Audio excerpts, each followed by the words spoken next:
Let me see those right here. Okay, this one here was used to climb the Transamerica building in San Francisco. Now, I free climbed that. I didn't have anything to hook into tracks or anything else. I just went from one window bay to the other one. And the interesting thing about that climb was I pretended to be a writer for an architectural magazine. And I went into the building manager's office and I told him I was doing a story on the earthquake protection they had in the building. And he gave me access to all the architectural blueprints for the building. So I managed to figure out exactly how much, what kind of equipment I needed, how far apart the spaces were that I needed to put my equipment in and everything. The only problem was I got about a third revision of prints when there was about a 7th or 8th final revision. So all the details and all the measurements were off. So I ended up climbing the Transamerica building about 450 feet by having to jump up another 3 inches and grab because it wasn't shown in the prints. This, I used to climb the Peachtree Plaza in Atlanta. This is really the nicest gear I think I've ever had. And once again, it's a T-track. So you put it in like that, you twist it, and you push these cams back out to the side, and you're locked on there. I mean, it's really a very, very safe system. And this is aircraft aluminum, by the way. Now, the problem is, I had these done up, and they didn't finish in time. So I had to actually go in and make my own. Here's what I made. Here's what I'm supposed to have, and here's what I made. I'm not a very good welder. But anyway, these worked just fine, and of course these came the day after I climbed it. So now all these here are for the Transamerica building also. Give me those two. Thanks. These are all for the Transamerica building, and each one of them is designed for specific areas on the pyramid.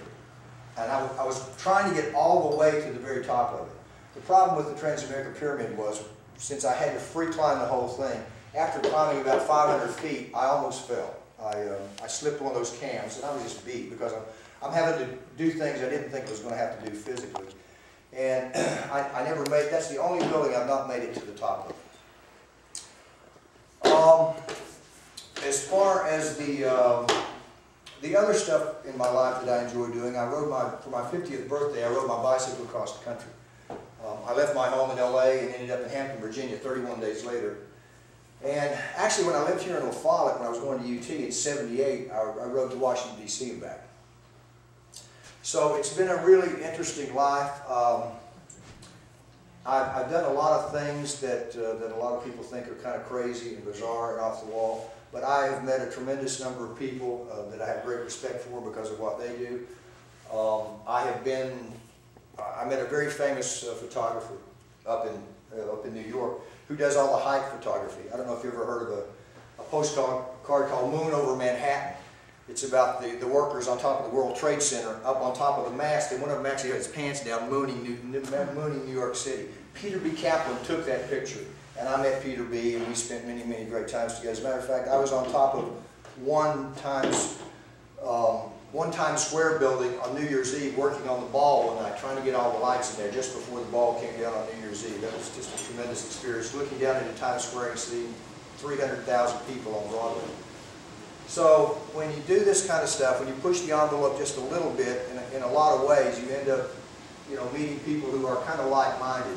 And I find that there's two types of people in the world: the ones that think you're crazy, and there's actually three. There's another group of people who want to know how you did it and find it interesting, and then there's other people who do those kinds of things that you almost automatically have a connection with. They don't say, "Are you crazy?" or they don't say, "Why do you do this?" They say, "Yeah, that was really cool." And we sit down and we have a great conversation about pushing the edge on a lot of those things. I'd like to show you the video now. If there's any questions before we start the video, go right ahead. Hey, Ron, I'm sure that it's not permissible to climb these buildings. Do you have to get a license, or do you just do it and the catch as catch can? That's an interesting question. There are laws about trespassing. Now, we did a curious thing in Houston, Texas. I got on the building. I didn't have a permit. I didn't have permission. These days you couldn't do this. They think you were a terrorist. They'd probably shoot you or something. But back then, we would try to get up so far that when we finally were told you're trespassing, get off the building, the reasonable thing is to continue the climb, because they have to tell you to get off the building, And if you're over halfway up, then the easiest way is to continue on up and get off, you know, at your leisure. And, you know, we actually had that one in court, and it's funny, Jim Moriarty, who was my legal counsel down there, he won that case. We were acquitted of trespassing because when they told me to get off the building, I was more than halfway, so I got off as best I could. But yeah, you're right. And some of this stuff on the Golden Gate Bridge and stuff, we worked for months and months and months. We had 28 people involved. There were about 6 boats. We used to film all of this stuff, this is years and years ago, in 3/4 broadcast video, which nobody was doing anything like that. And that's why I made a reasonable amount of money off of video I did a long, long time ago, because we tried to cover it so well and produce it so well. Because there was no extreme sports now. I like to call myself the Godfather of extreme, because there really, no one was doing that kind of stuff. Have you been in jail? I've spent a couple of nights, yeah. Detroit is, you don't want to go to jail in Detroit. There's people in there that they'll be in there, they're in there probably for, I didn't even ask them, but they'll take a cigarette lighter and they'll flick it on and they'll look across the room at you. And you're wondering, what does that mean? Am I dead?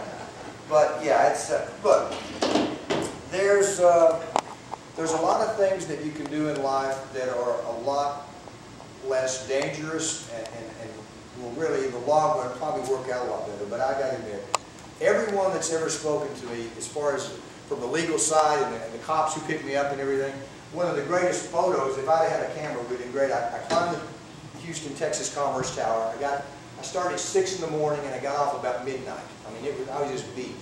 And I climb over the top, and there's this phalanx of police there. There's a helicopter sitting over there. The whole thing's backlit. The helicopter's blazing. It's the greatest picture I've ever seen in my life. This is incredible. And all the guys right down the line, when the cameras are off and everything, they say, that was pretty cool.